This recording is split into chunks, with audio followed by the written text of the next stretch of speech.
Hello, कैसे हैं आप लोग। मैं उपेंद्र सिंह और आप देख रहे हैं मेरा यूट्यूब चैनल। आज हम बात करेंगे मणिपुर की समस्या के बारे में, जो आजकल हिंसा की आग में दहक रहा है। करीब 10,000 लोग विस्थापित हो चुके हैं। वहाँ धारा 144 लागू कर दी गई है। शूट ऑन साइट का ऑर्डर दे दिया गया है। इंटरनेट बंद है, ट्रेन बंद है। तो सवाल ये है कि ये सब चीज़ें क्यों हुई। लेकिन उन कारण पे जाने से पहले हम एक एक करके देखेंगे।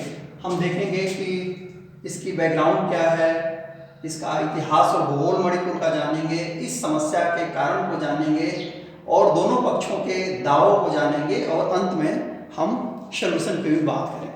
लेकिन उसके पहले हमें जानना चाहिए कि ये चीज़ कब शुरू हुई। तो ये चीज़ शुरू हुई 3 मई 2023 को। और एक बार मणिपुर को हम समझ लेते हैं। ये है मणिपुर।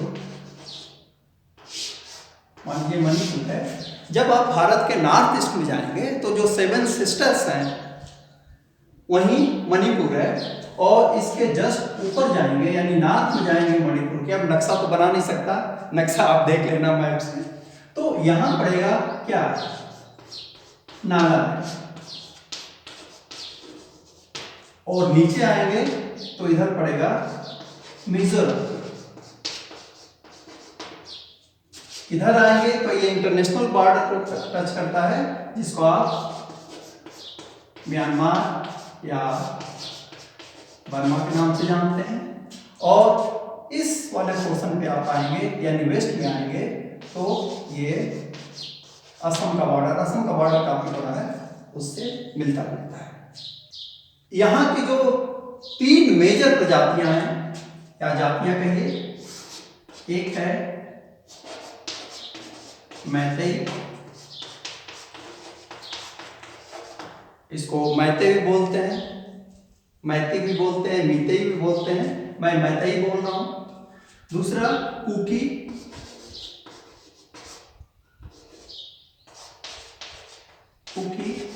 और तीसरा नागा। ये 3 मेजर वहां के जनसंख्या के मेजर कंपोनेंट हैं।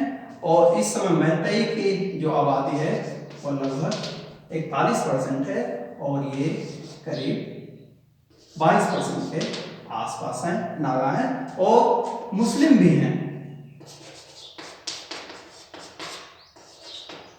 हैं, जिनकी पॉपुलेशन करीब 8% पड़ती है। और जो झगड़ा है वह किसके बीच है, वह मैतेई और कुकी नागा के बीच है। एक तरफ कुकी नागा और दूसरी तरफ मैतेई है। एक और चीज इसको समझिए कि एक प्रकार से ये जो बसा हुआ है मणिपुर, तो इस पोर्शन को बोलते हैं इंफाल की घाटी, इसको बोलते हैं। और बाकी एक स्टेडियम के रूप में यह बसा हुआ है। इधर क्या है, इधर पहाड़ियां हैं। और इन पहाड़ियों पे कौन बसा हुआ है, मूलतः कुकी और नागा है। मैतेई का कंसंट्रेशन कहाँ है, यहां पे है, घाटी में है, यानी समतल पे ये है और पहाड़ियों पर ये है। और ये जो घाटी वाला एरिया है यह मात्र 10% है।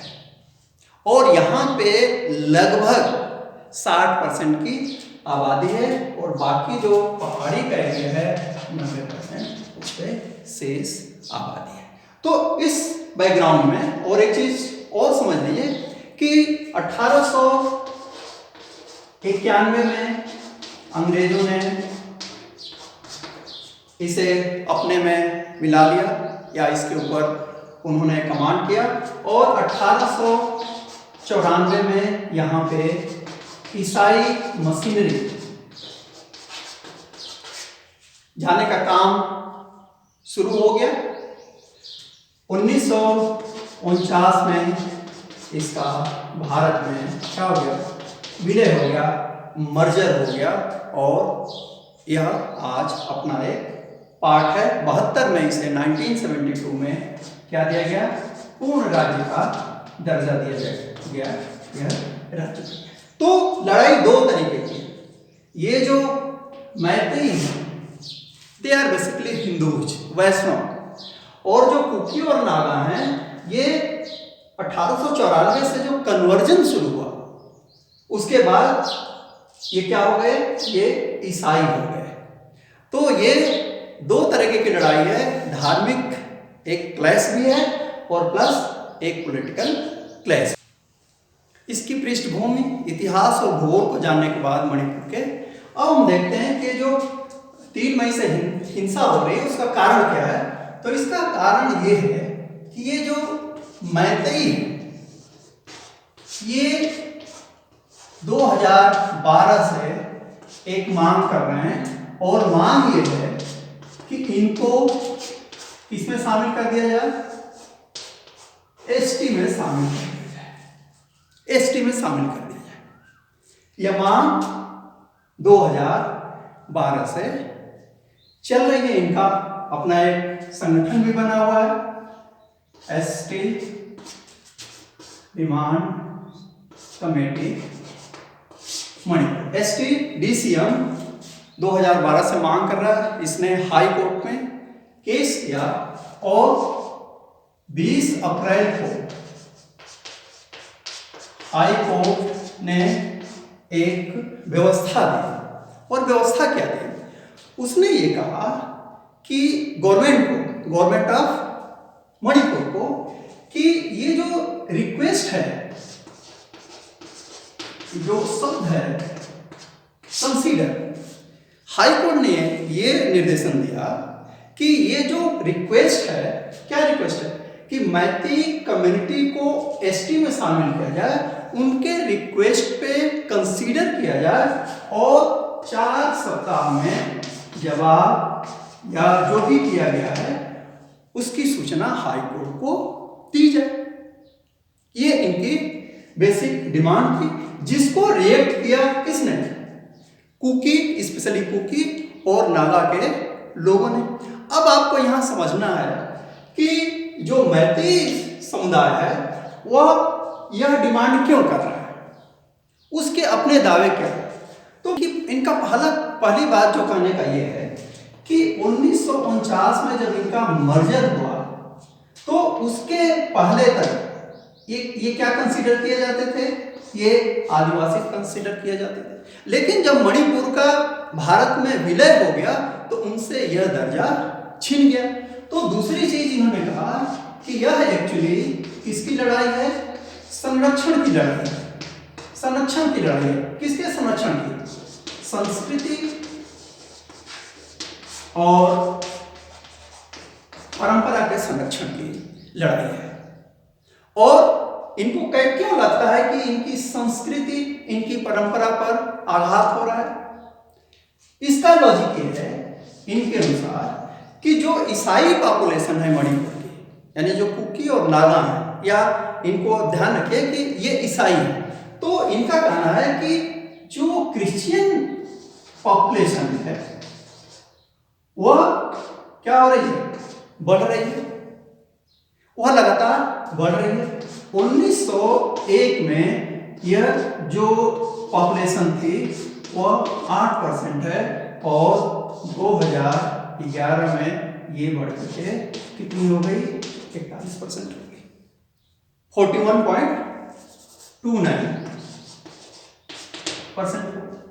और दूसरी तरफ जो मैतेई हैं, यानी इनकी जनसंख्या तो बढ़ रही है, लेकिन जो मैतेई हैं इनकी जनसंख्या घट रही है।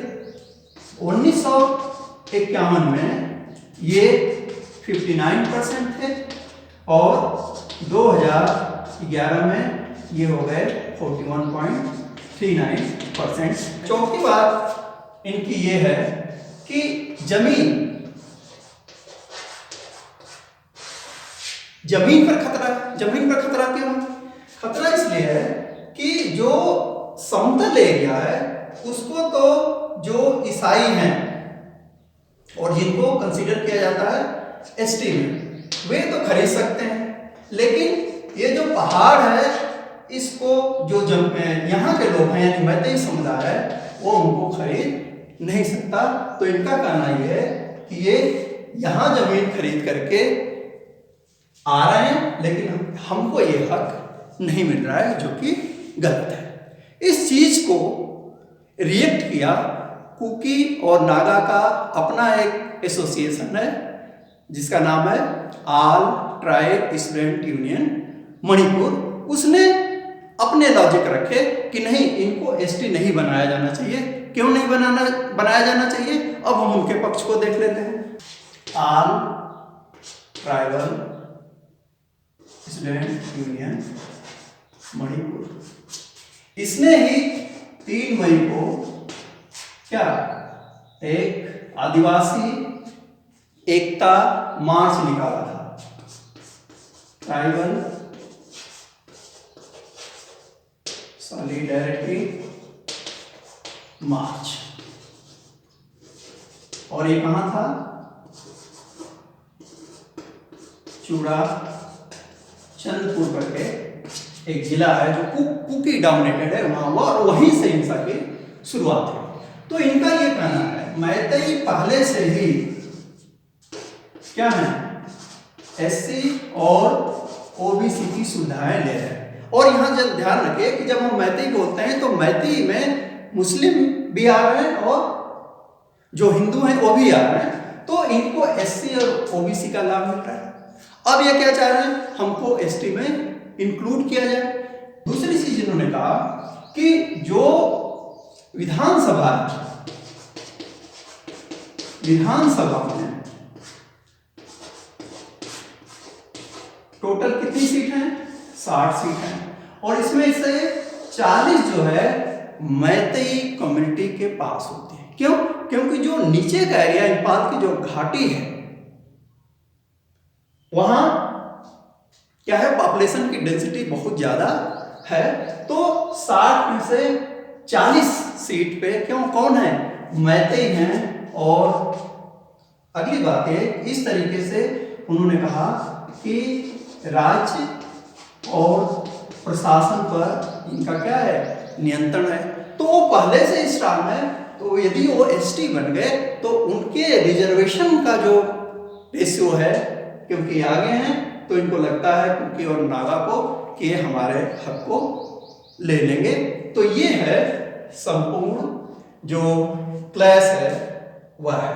अब बात आती है सॉल्यूशन की।